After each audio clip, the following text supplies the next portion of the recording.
Olá, meus amigos.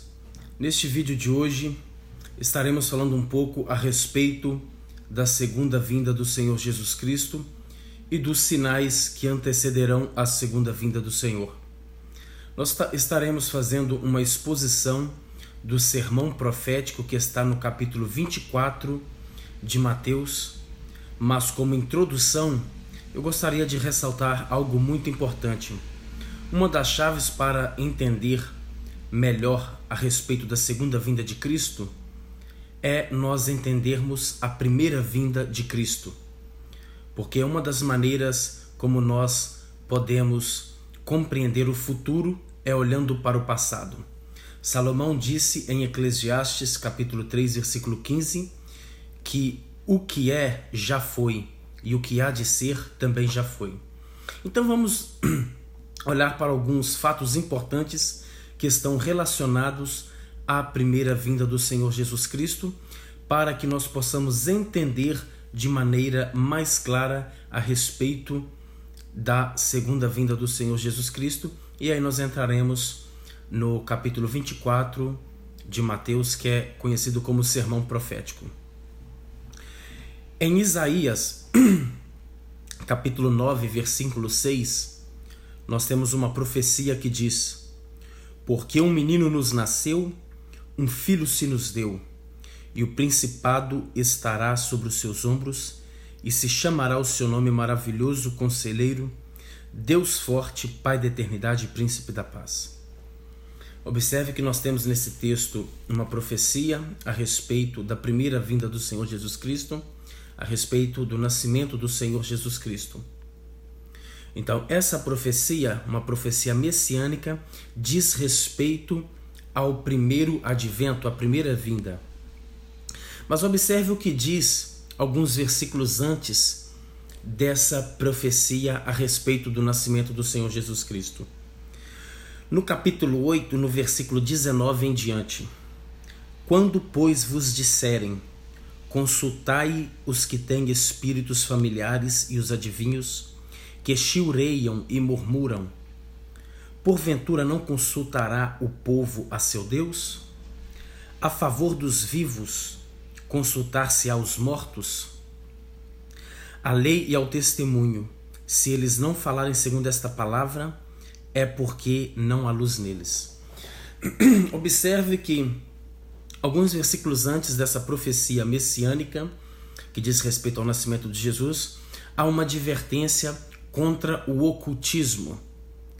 Naqueles dias estava havendo uma apostasia no meio do povo de Deus, e o povo de Israel estavam consultando os adivinhos, os necromantes, hoje o que nós chamamos de espíritas, aqueles que praticam o espiritismo, que consultam os mortos em favor dos vivos. Agora, quando nós viramos algumas páginas da nossa Bíblia, no mesmo livro do profeta Isaías, no capítulo de número 2, no versículo 6, diz o seguinte: mas tu desamparaste o teu povo, a casa de Jacó. Por quê? Porque se encheram dos costumes do Oriente. Então, já nos dias do profeta Isaías, que viveu aproximadamente 700 anos antes da vinda do Senhor Jesus Cristo, do nascimento do Senhor Jesus Cristo, o povo já havia começado a buscar práticas ocultistas, buscar adivinhos, buscar pessoas que tinham esse costume de consultar os mortos. Antes da vinda do Senhor Jesus Cristo, houve essa explosão, essa avalanche de ocultismo, de pessoas, isso no meio do povo de Deus. A Bíblia não está repreendendo o povo ímpio, a nação ímpia. Deus está repreendendo, exortando o seu próprio povo pelo fato de eles terem deixado ao Senhor e terem buscado o ocultismo, feitiçaria, o encantamento, a necromancia, que é a prática de consultar os mortos em favor dos vivos. Então, já antes da vinda do Senhor Jesus Cristo, houve essa explosão. E no capítulo 2, no versículo 6, que nós lemos anteriormente, diz que eles se encheram do costume do Oriente. O que é isso? Isso é algo muito parecido com o que está acontecendo hoje nas igrejas evangélicas. Misticismo oriental dentro das igrejas. Práticas relacionadas à filosofia hinduísta, a filosofia do Oriente invadida, já está tomada no meio do povo de Deus. Isso inclui yoga, há igrejas que oferecem prática de yoga, há igrejas que ensinam a confissão positiva, o ensino que você pode criar realidade através das suas palavras, visualização, ensinam as pessoas a prática da visualização, a pensar positivo, a decretar, como se nós tivéssemos o poder de mudar a nossa realidade pelo nosso pensamento ou pelas nossas palavras. Tudo isso é prática ocultista e isso nós vemos hoje de maneira escancarada no meio evangélico. Então, como aconteceu antes da primeira vinda do Senhor Jesus Cristo, acontecerá e já está acontecendo na atualidade essa explosão, essa avalanche de misticismo oriental dentro da igreja, essas práticas vindas do ocultismo dentro da igreja, como aconteceu antes do período da primeira vinda. Isso, irmãos, há muitas coisas como a chamada fogueira santa, que nós vemos em muitas igrejas chamada evangélica, aderiram a essa prática do espiritismo, prática do sal grosso, da rosa. Tudo isso é ocultismo dentro da igreja. Então esse é um ponto que nós devemos ter em mente, que antes da segunda vinda de Cristo, assim como aconteceu antes da primeira vinda, acontecerá essa explosão de ocultismo e de feitiçaria, de costumes do Oriente, que é o misticismo oriental dentro da igreja. E isso, irmãos, tem sido infiltrado pelos falsos pregadores, os falsos profetas que nós temos hoje em dia no cenário evangélico. Homens como Tiago Brunet, Dave Leonardo, Benny Hinn, Joe Osteen, Stephen Furtick, todos esses homens têm pregado esse falso evangelho e trazido essas práticas místicas orientais para dentro do povo de Deus. A paz do Senhor, irmão Franklin. Então todos esses homens têm sido instrumentos do diabo para trazer essas práticas malignas e místicas do mundo oriental para dentro da igreja. Outro fato importante que nós devemos observar é que a Bíblia diz em Mateus capítulo 2, versículo 1, o seguinte: e tendo nascido Jesus em Belém de Judeia, no tempo do rei Herodes, eis que uns magos vieram do Oriente a Jerusalém. Então a Bíblia diz que no momento da primeira vinda, o Império Romano estava sobre o domínio, estava sobre o governo. Ele nasceu em Belém de Judeia, no tempo do rei Herodes. Então, antes da sua segunda vinda, haverá uma revivificação desse Império Romano. Esse Império Romano será revivificado, assim como profetizou o profeta Daniel em seu livro. Esse é o segundo fator importante que nós devemos ter em mente, que tomará lugar antes da segunda vinda de Cristo. Outro fator muito importante que aconteceu também no passado e acontecerá também, ou já está acontecendo, como forma preparatória para a segunda vinda de Cristo, é que nos dias do nascimento do Senhor Jesus Cristo, o sacerdócio estava corrompido. No templo que antes era pregada, era ensinada, era oferecido sacrifício, homens zelavam pela presença de Deus. Nos dias de Jesus havia virado puro comércio. O sacerdócio estava corrompido, João Batista foi para o deserto. A verdade já não era mais encontrada dentro do templo em Jerusalém, e sim no deserto pelo intermédio de João o Batista. Isso nos revela algo muito importante que acontecerá nos tempos finais que vão anteceder a volta do Senhor Jesus Cristo. A verdade não será encontrada nas megas igrejas. A verdade não será encontrada nos megatemplos. A verdade não será encontrada nos grandes ministérios. A verdade será encontrada nos desertos, através de homens como João Batista, homens que não se corrompem com este ministério caído e corrupto. A verdade virá da boca destes, não em grandes instituições religiosas, não em grandes organizações e eventos pseudo-evangélicos. Então, tendo isso em mente, esses 3 acontecimentos que aconteceram antes da vinda do Senhor Jesus Cristo, nos ajuda a entender o cenário que está acontecendo e há de acontecer de maneira mais intensiva antes da segunda vinda do Senhor Jesus Cristo. Primeiro, como eu mencionei, que é a explosão do ocultismo no cenário evangélico. Segundo, que era uma revivificação do Império Romano. E terceiro, que era a corrupção no cenário religioso, principalmente no meio sacerdotal, no meio da liderança. Agora vamos para a parte do nosso sermão, exposição do nosso sermão, que está em Mateus capítulo 24. Capítulo 24 do Evangelho segundo Mateus. Nós temos o conhecido sermão profético, que começa no capítulo 24 e vai até o capítulo 25. Esse sermão, ele será o primeiro de alguns. Eu estarei fazendo alguns vídeos, fazendo uma exposição. Pretendo cobrir todo o capítulo 24 e, se possível, também o capítulo 25, que é parte do mesmo sermão, onde Jesus falou acerca dos tempos finais. No capítulo 24, diz o seguinte: E quando Jesus ia saindo do templo, aproximaram-se dele os seus discípulos, para lhe mostrarem a estrutura do templo. Neste evento, Jesus havia acabado de pregar um sermão muito duro para os fariseus. Ele estava saindo do templo depois de repreender os fariseus asperamente, de maneira dura, como deveria ter sido feito, onde no capítulo 23 nós temos o relato onde isso tomou seu lugar. E Jesus disse algo muito importante. Ele disse assim: eis que a vossa casa ficará deserta. Ele disse para os fariseus. Observe que Jesus chamou aquele templo de vossa casa, se referindo aos fariseus. Aquela já não era mais a casa de Deus.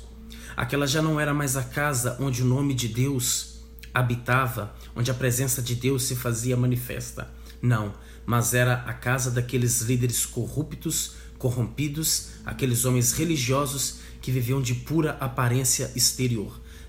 Jesus chamou aquela casa de casa deles. A vossa casa ficará deserta.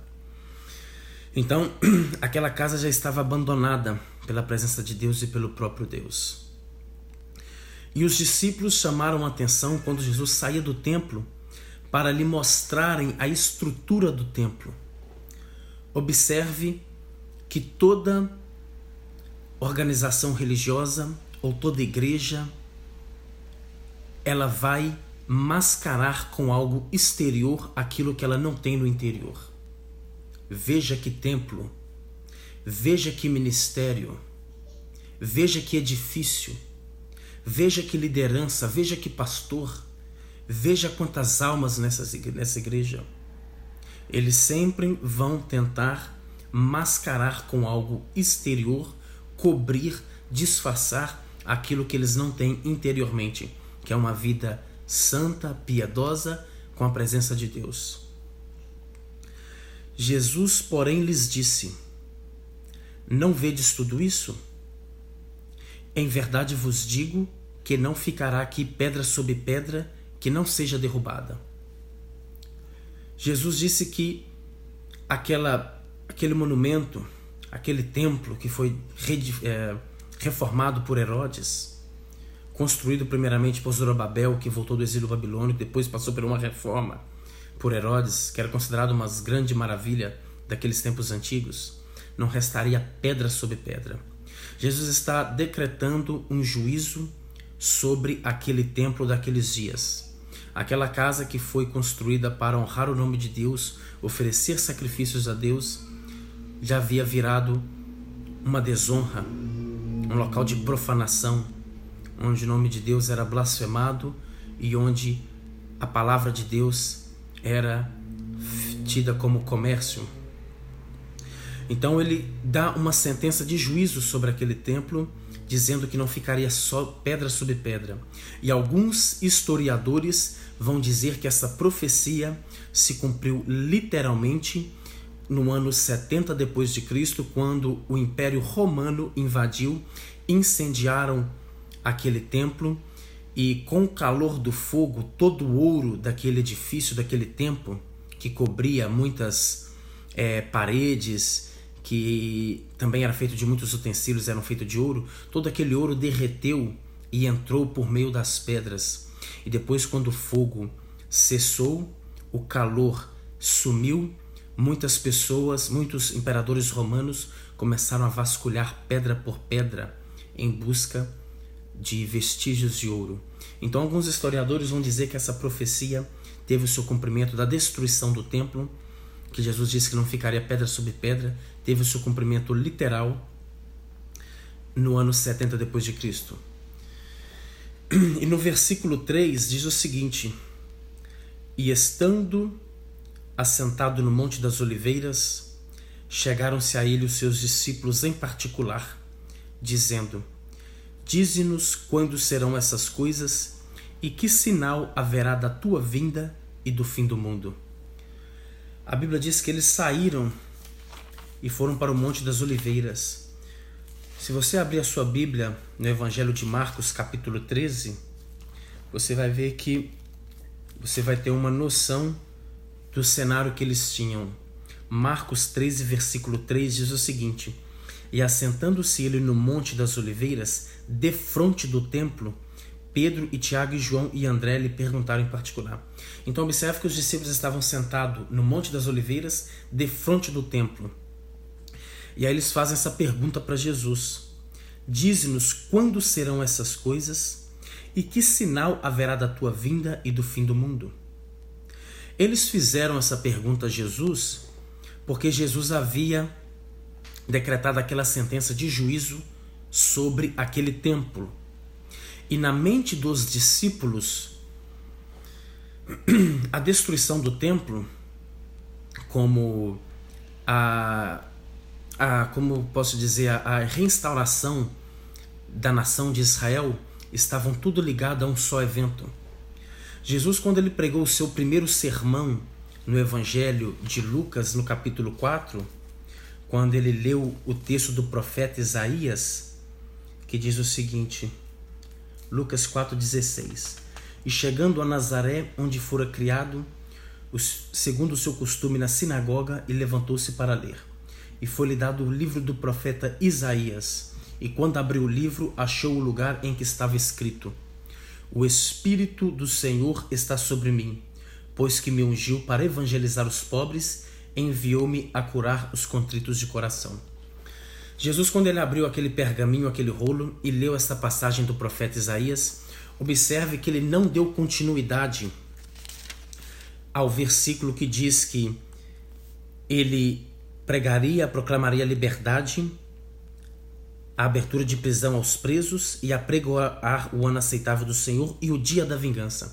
Observe que no capítulo 4 de Lucas, ele para onde diz que ele veio para anunciar o ano aceitável do Senhor. Por quê? Porque em Isaías capítulo 61, nesta profecia que nós lemos, nós temos as duas vindas juntas num só mesmo versículo.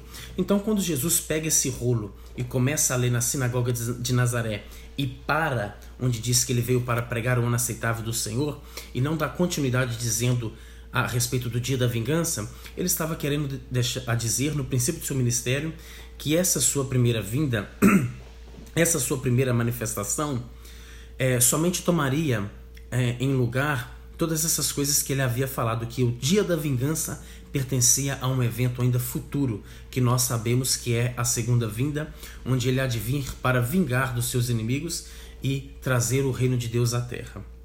Então, mas os discípulos, eles não entenderam.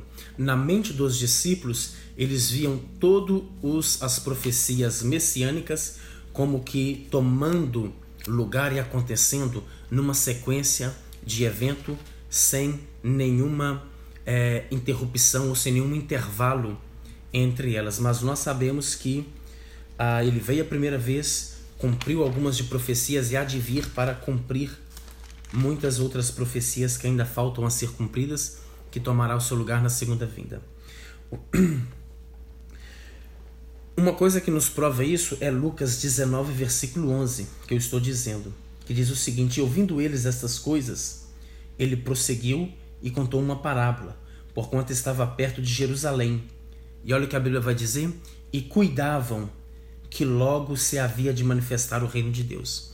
Então os discípulos, eles entendiam que todas essas coisas tomariam o seu lugar em maneira consecutiva. Não havia esse intervalo que hoje nós estamos vivendo entre a primeira vinda e a segunda vinda. Então, quando Jesus predisse a destruição do templo, eles automaticamente pensaram que o reino estava vindo logo após a destruição e o juízo. E Jesus responde a eles, no versículo 4, e disse-lhes: acautelai-vos que ninguém vos engane. Versículo 5, porque muitos virão em meu nome, dizendo eu sou o Cristo, e enganarão a muitos. No decorrer dessa exposição de todo o capítulo, nós vamos ver que Jesus ele começa a dizer muitos sinais, como guerras, rumores de guerras, fome, terremotos. E todos esses sinais ele menciona uma vez. Mas a respeito da apostasia, do engano espiritual, dos falsos mestres, dos falsos profetas, ele menciona mais de 2 vezes. O que torna isso muito mais importante do que todos os outros sinais. Porque todos os outros sinais ele mencionou uma vez.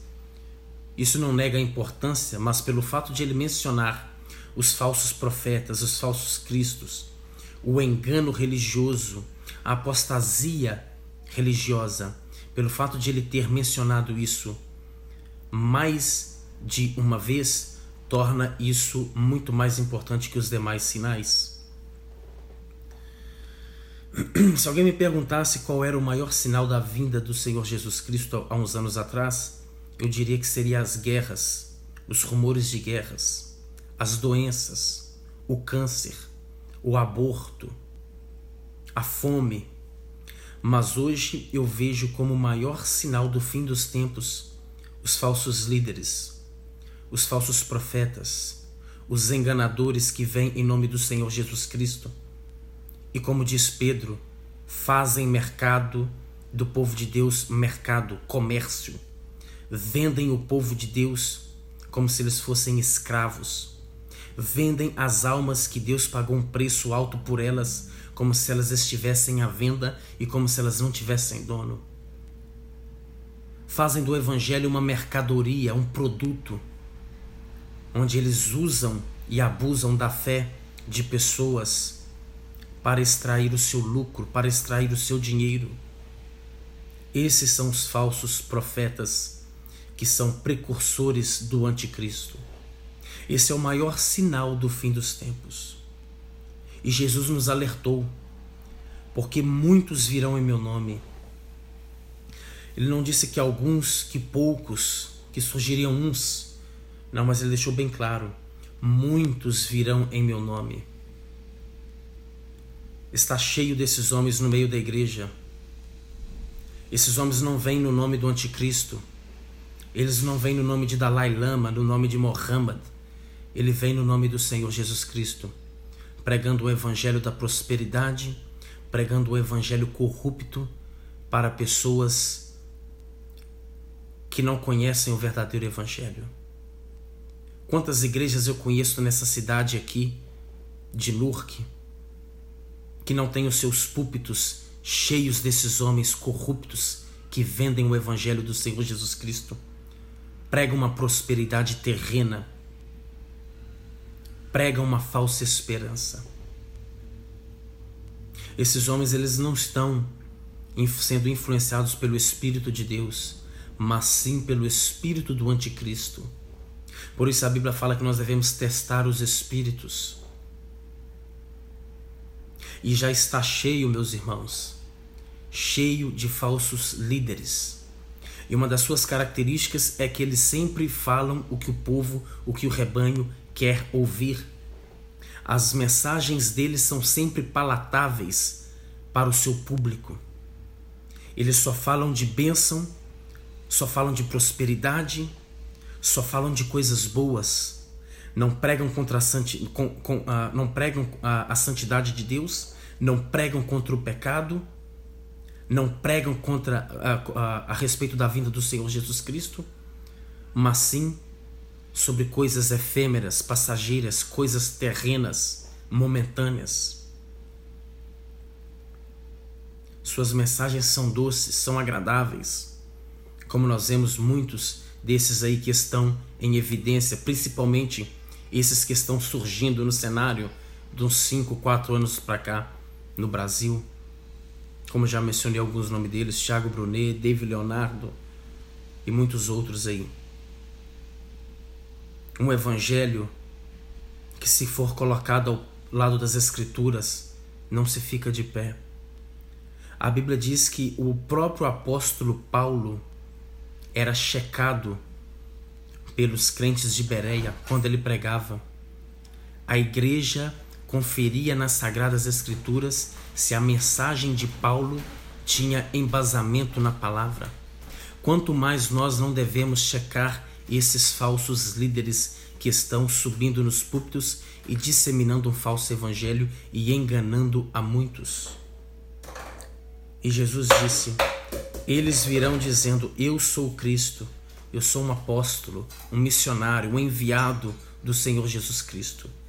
Mas eles enganam e continuarão enganando a muitos. E a igreja anda numa cegueira espiritual tão grande, irmãos, onde eles se entregam a sua vida de olhos fechados nas mãos desses falsos líderes. Que Deus possa ter misericórdia da igreja, que Deus possa ter misericórdia deste povo que está inocentemente sobre a liderança desses falsos líderes, desses falsos profetas. Fique na paz, Deus os abençoe. Eu estarei dando uma continuidade nesse estudo a partir do versículo 6 em diante, abrangendo todo o capítulo 24 de Mateus, mas possivelmente estarei fazendo isso no meu canal do YouTube. Se você não conhece e você gosta de estudar a palavra, se inscreva no nosso canal, Breno Araújo, Ministério Palavra Viva. Fique na paz, até o próximo vídeo. Em nome de Jesus.